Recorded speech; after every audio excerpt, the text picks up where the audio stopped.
Out Caesar, out Nolus, Emperor of the world. My word.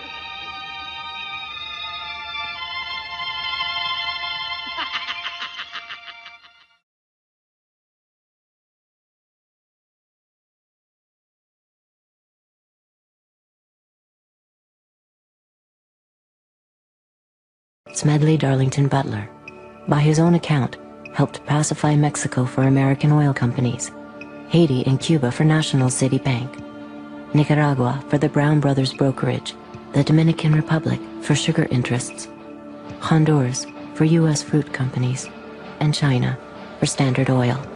General Butler's services were also in demand in the United States itself in the 1930s, as President Franklin Delano Roosevelt sought to relieve the misery of the Depression through public enterprise and tougher regulations on corporate exploitation and misdeeds. More power to you, President Roosevelt. The entire country's behind you, thrilled with hope and patriotism. But the country was not entirely behind the populist president. Large parts of the corporate elite despised what Roosevelt's New Deal stood for. And so, in 1934, a group of conspirators sought to involve General Butler in a treasonous plan. The plan as outlined to me was to form an organization of veterans, to use as a bluff or as a club at least, to intimidate the government. But the corporate cabal had picked the wrong man. Butler was fed up with being what he called a gangster for capitalism.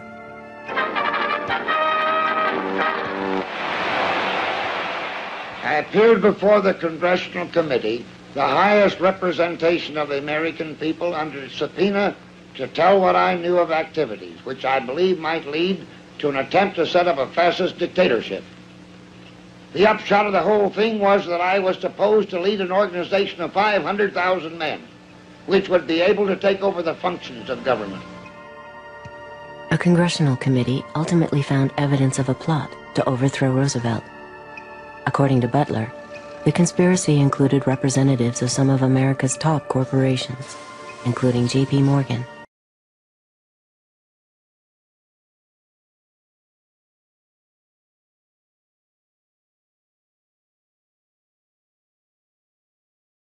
The Bank of International Settlements was handling all this, and it was run by the very globalists who had created communism.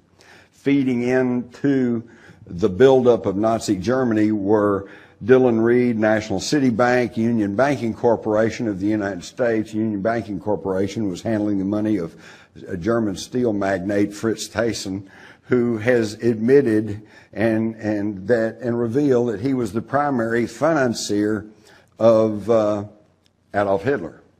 And who was handling Fritz Thyssen's money for the Union Banking Corporation? Prescott Bush, the grandfather of President Bush. Funding was also coming from the Bank of England.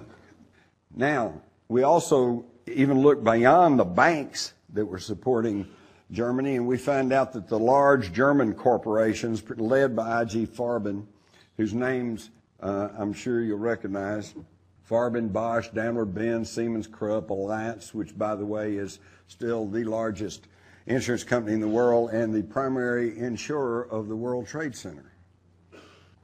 Now, look at who was supporting them all the way in America. General Aniline and Film, which we know as GAF, was actually a subsidiary of I.G. Farben. And IBM, under Thomas Watson, supported the Nazis and helped them all the way through the war. When the war started, they did close down their German operation, but the punch cards necessary to run the computers so that the Nazis were able to round up dissidents, homosexuals, Jews, and make them and get them on the train schedules on time, all came from these punch cards that were made exclusively for the Nazis by IBM, and it was all funneled through their office in Warsaw, Poland.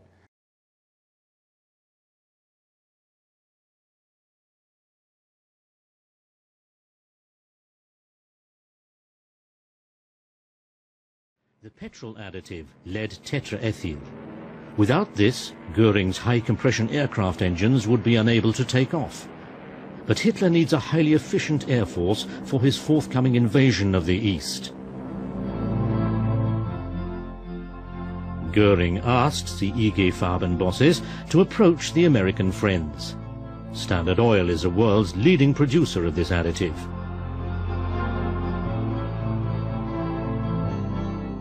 The two managers, Walter Teagle in New York and Hermann Schmitz in Berlin, had already some time ago agreed to build 2 factories for lead tetraethyl in Germany. In June 1938, however, their production is insufficient. A quick direct supply is to remedy the situation. The Standard Oil subsidiary in London immediately delivers $20 million worth of the anti-knock additive to the Nazis, and this despite the immediate danger of war. Hitler is now able to annex the Sudetenland and prepare his attack on Czechoslovakia. Just before Hitler's invasion of Poland, summer 1939, the English once more supply lead tetraethyl to the value of $15 million. With this, the first Blitz attacks against England can be launched. For high-quality diesel fuel, the Commander-in-Chief of the Navy is able to demand a quick $500,000 from the limited supply of foreign currency. Hitler wants to rule the Atlantic with his submarines. For this diesel supply, he can also rely on his American friends. Besides Standard Oil, there's also Texaco, whose president is Thorkild Rieber, an American of Norwegian descent and a Hitler friend. He also has contacts to the German Secret Service, whose undercover agents pass on glowing reports about him. They certify him as pro-German and as an honest admirer of the Führer. Via Tenerife and other Spanish ports, the tankers of the blockade breakers supply oil for the Germans on the mainland. They even refuel German submarines on the open sea off the Spanish coast. Even after America has entered the war, Standard Oil still delivers petrol to the 2 Nazi airlines, Condor and Lati. Their planes transport spies, gold and foreign currency to Latin America and bring back precious metals, vital for the war.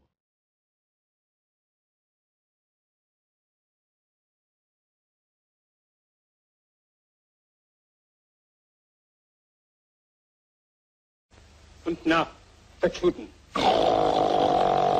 Der Juden. Und das trifft das Sauerkraut mit der Juden. Und der Leberwurst mit der Juden. Der Flipsensack mit der Juden. Der Flipsensack der Klärten. Das Strängelächeln mit der Huldensack der Bläten. Und der Blätzensack der Helden. Besieg! 1941. Die Wehrmacht greift die Sowjetunion an. Für Hitler das Zentrum der jüdisch-bolschewistischen Weltverschwörung. Von hier aus will er weiter vorstoßen bis in den Nahen Osten. Für diesen Plan findet Hitler einen Verbündeten in der arabischen Welt. Der Führer empfing den Großmufti von Jerusalem, einen der einflussreichsten Männer des arabischen Nationalismus. Hier in der Reichskanzlei beginnt eine jahrelange Zusammenarbeit von Hitler und dem Großmufti, die den gleichen Feind haben. Der Mufti ruft auf zum Heiligen Krieg unter dem Hakenkreuz.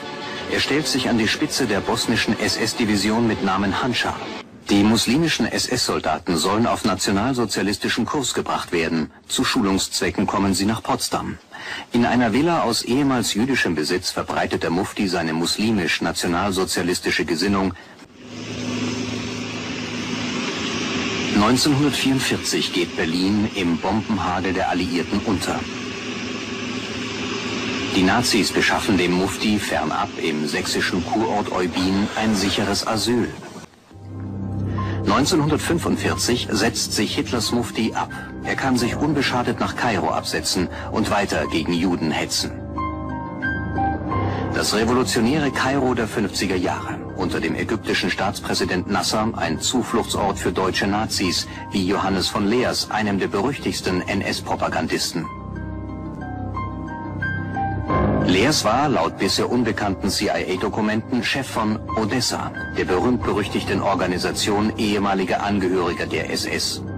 Laut CIA bringt ausgerechnet der Mufti Leers dazu, zum Islam überzutreten.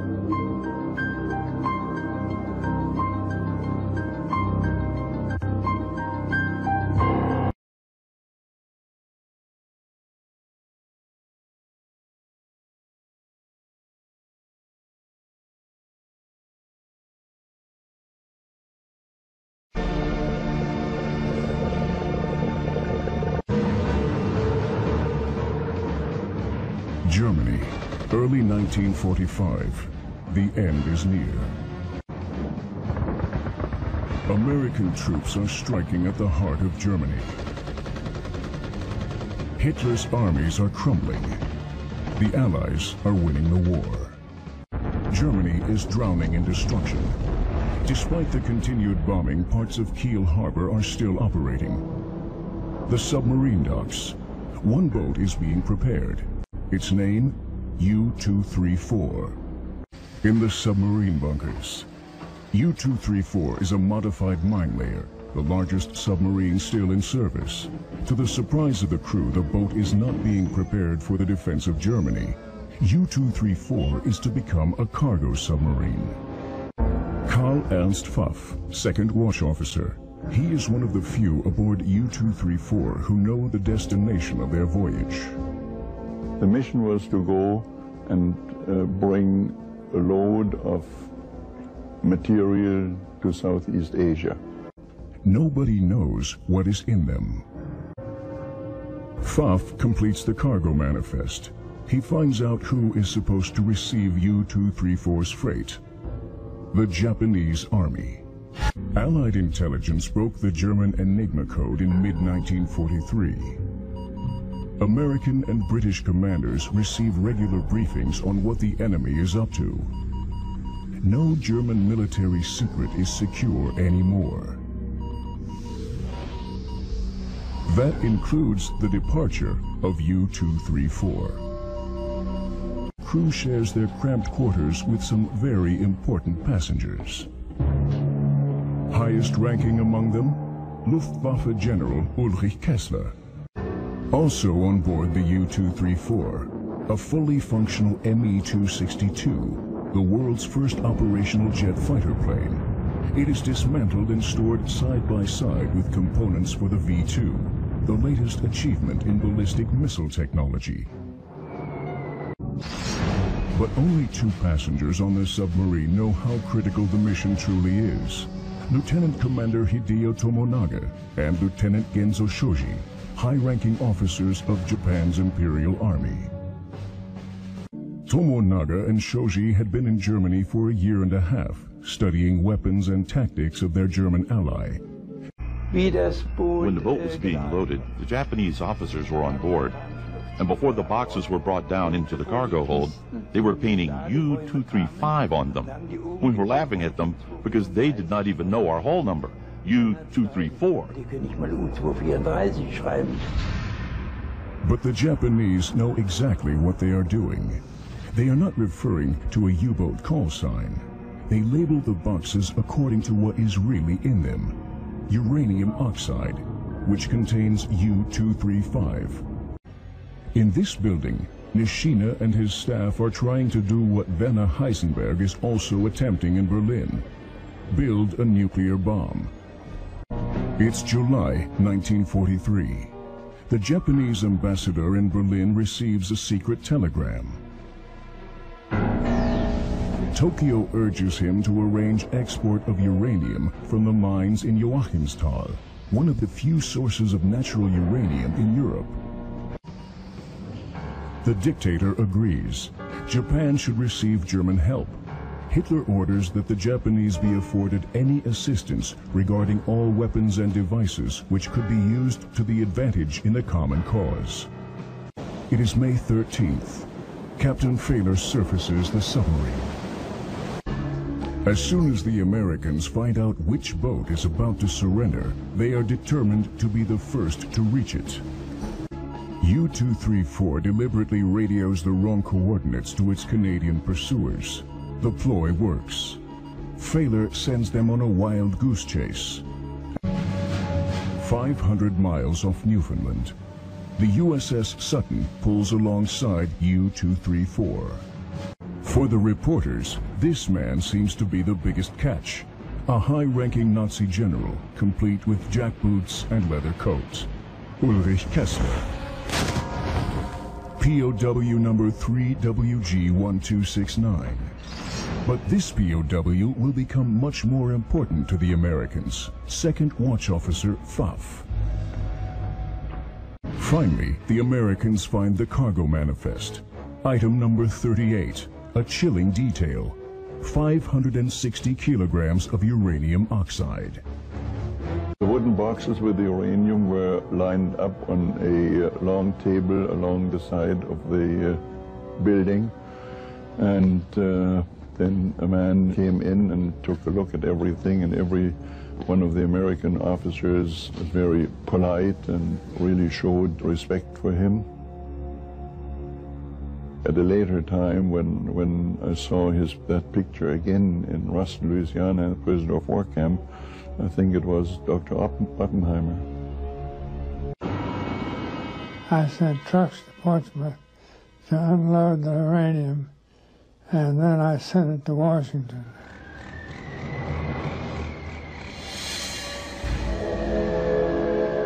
After the uranium was inspected in Washington, it was sent to Oak Ridge. At the end of July, the last shipment of weapons-grade uranium leaves Oak Ridge for Los Alamos, more than 8 weeks after the German uranium is seized. How crucial was this material really for the American bomb? How much weapons-grade material would the German uranium yield? 500 kilograms of raw uranium might result in half a kilogram of uranium-235, not enough to make a bomb with. The crew of the Enola Gay receive their orders. The target is Hiroshima.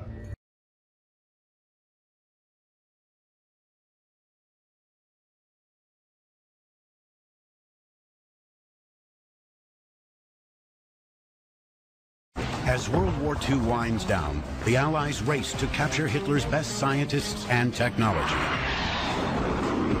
The Black Book had names, targets, places, people. The most important were the scientists, the German scientists. Searching for rockets, planes, nuclear bombs, and the masterminds behind them. Each side wants the advantage for the looming Cold War. The majority of media on the subject of Project Paperclip has centered on German rocket scientists recruited by the United States to prevent the Soviet Union from establishing military supremacy. Hollywood has dealt with the topic in much the same way, often adding humor to the equation. Seldom discussed with equal candor is the recruitment of Nazi scientists who specialized in human experimentation. The American people got hold of X number of German scientists, but they immediately ran into a problem. Many of these scientists were classified as war criminals because of their activities during the war, and therefore were not eligible for State Department visas and could not be brought into the United States. So what the CIA did was create several of these different programs, including Paperclip, and their purpose was to, number one, recruit these scientists, and then number two, bring them into the U.S. while routing them around the State Department visa requirements. Artichoke and Bluebird started in 1950, ran into the mid-50s and kind of overlapped with and were rolled into MK Ultra, which ran till 1963. MK Ultra in turn was rolled over into MK Search, which ran to the early 70s. And in the 50s, 60s, there's a variety of other programs, MK Naomi, MK Delta, QK Hilltop, Project Dolphin. So there's a whole set of these projects. And the documentation basically stops in 1973. All programs since then are still classified. Of particular interest were Nazi research papers by Dr. Kurt Platnow from Dachau concentration camp. Platner had found that prisoners, when given high doses of mescaline, openly expressed hatred of their captors while also exhibiting an increased willingness to speak frankly about their own lives.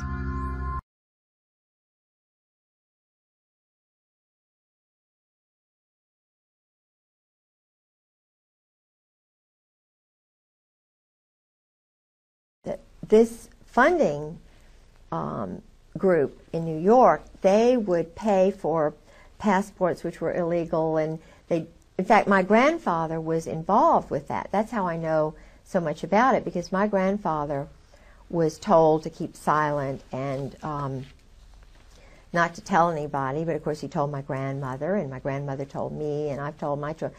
Everybody knows they brought in probably more than 200,000 Nazi soldiers and SS and, you know, wacko scientists and psychologists, and all of them, most of them, had the German disease, you know, because it was their culture.